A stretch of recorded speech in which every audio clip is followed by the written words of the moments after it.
الله الرحمن الرحیم. نوم مې هدایت الله دی، د پلار نوم مې انعام الله دی، د ننګرهار ولایت د خوږیاڼو ولسوالۍ اوسېدونکی او د کلماتو د ادارې د امتحان یو تن غړی یم.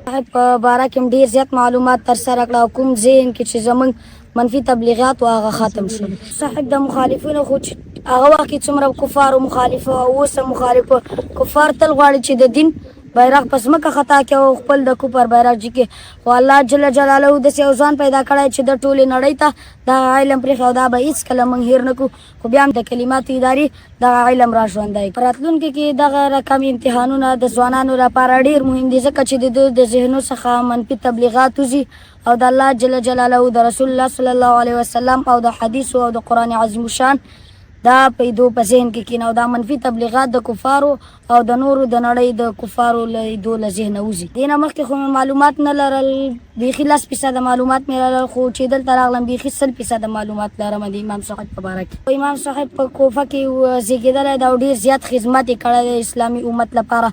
که چېرته موږ ووایو نو هېڅکله به هم د هغه ښېګڼه موږ پوره نه کړو.